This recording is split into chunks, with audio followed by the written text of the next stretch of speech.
Bon, il faudrait peut-être qu'on s'entende aussi sur le terme concours à proprement parler. Je dirais, pour répondre de manière précise d'abord au marché public, nous avons grosso modo, si j'y inclus tout ce qui est les nouvelles formes de montage et de financement de projets, grosso modo 90% des projets gérés dans le secteur public et 10% en secteur privé.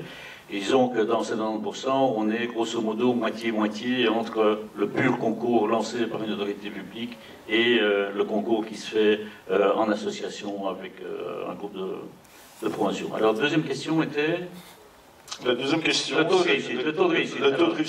Alors, le taux de réussite, actuellement, c'est un très mauvais score, donc on est à 1 sur 8. Alors, si, maintenant, en parlant chiffres, je vais l'exprimer autrement, je dirais qu'on a grosso modo aujourd'hui 8% d'échecs par rapport au nombre d'heures et au chiffre d'affaires qu'on a dans le bureau, on est à 8% de perte. Ok. Le coût d'un concours au niveau du bureau, grosso modo, parce qu'il y a des plus, des moins, des petits, des grands. Le plus et le moins, mais je dirais qu'on est en moyenne, on tourne entre 70 et 100 000 euros. C'est ça. Et pourquoi vous participez au déficit? Ouais, parce qu'en fait, ça fait partie, je dirais, du jeu, qu'on continue toujours à y croire, c'est aussi une émulation au sein d'un bureau au niveau idée, et je pense que ça aussi, ça doit faire partie de notre métier. Voilà, Bernard Rouget, les mêmes questions. La première question, je la rappelle? Oui.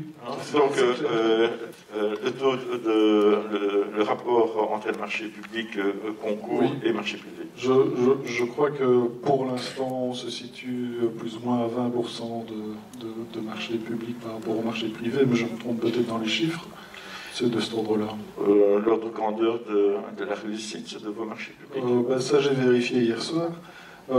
Sur les 5 dernières années, nous sommes à 2 à 3 concours sur 10 gagnés. Il faut bien dire que dans les concours, il faut aussi s'entendre sur quel concours. Ce n'est pas nécessairement des marchés de services, c'est parfois des marchés de travaux ou des PPP. Dans mon cas, je préfère les marchés de travaux et les PPP que les marchés de services, qui sont beaucoup plus aléatoires. L'enjeu économique de l'investissement d'un concours? Ça, c'est clairement défini chez nous. Je pense qu'une heure peut être valorisée autour de 50 à 60 euros. Donc, un concours, vous comptez facilement de 500 à 1000 heures de travail, sans compter les heures d'ingénieur. Donc, vous faites vite le calcul. Parfait. Alors, Laurent Ney, reprenons ces mêmes questions. La première étant donc toujours quelle est la proportion marché public, marché privé? Ah oui, donc un marché public c'est environ 2 tiers, privé 1 tiers. Voilà, et le taux de réussite c'est 25%, un quart. Voilà, c'est agréable, dans les ingénieurs au moins c'est clair, on a tous les chiffres. Quel est l'enjeu économique? Oui, mais ça c'est extrêmement variable. Mais on est bien sûr, on est dans les mêmes ordres de grandeur. Donc un gros concours c'est quand même vite 70 000 euros. C'est ça. Et pourquoi participer? Pourquoi? Si on veut gagner à la loterie, il faut prendre un billet. Voilà. C'est la seule façon, je veux dire, d'avoir un marché de nos jours. En tout cas dans le public. C'est la seule façon. Il faut participer au cadre légal dans lequel s'inscrit l'attribution des marchés.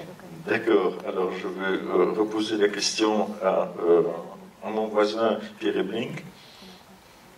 Première question étant effectivement de savoir la proportion entre les marchés publics et privés chez vous. Je pense qu'on doit tourner autour de 30% privé et 70% public. Voilà. Dans une constante, je dirais. Alors, avec un taux de réussite pour les marchés publics? Peut-être deux réflexions. La première, on doit tourner, comme Laurent, entre 20 et 30. Mais il y a des années où c'est 5 et des années où c'est 50. Et je pense que c'est pas anodin. Ça dépend du coup de poker, mais ça dépend de l'organisation de travail également et de la structure de pensée, je pense. Concernant les chiffres, je dirais entre 20 et 50 000. Ça dépend des projets. Vraiment, il y a des petits, il y a des gros. Et maintenant, pourquoi faire des concours en marché public? Moi, je rejoins Laurent également. C'est-à-dire, aujourd'hui, si on veut s'engager, je dis bien s'engager, c'est-à-dire réfléchir sur un état de société, le panel offert par les concours, c'est la seule manière de s'y engager. Donc tout passe par des concours. Donc ça, c'est pragmatiquement, il faut faire ça. Mais l'autre chose, c'est qu'on vient de finir 3 concours en 5 semaines, par exemple, qui est un organe politique en Flandre très important, également en Flandre, un lieu de transmission fabuleux, un collège, et juste avant, à Meisenthal, donc en pleine Moselle française, avec un gros équipement culturel. C'est un rêve de travailler comme ça, donc d'avoir les possibilités de creuser des matières telles que celle-là. Donc c'est le fait d'y accéder, ça c'est le grand moteur. On va reposer les 4 petites questions à Julien de Smet. Donc entre les marchés publics et les marchés privés, ça dépend vraiment de l'année, on va dire, mais de plus en plus c'est l'inversion de chez Pierre. Donc c'est plutôt 70% en privé et 30% en public. Je dirais que dans le passé c'était plutôt l'inverse. On a fait beaucoup de projets publics.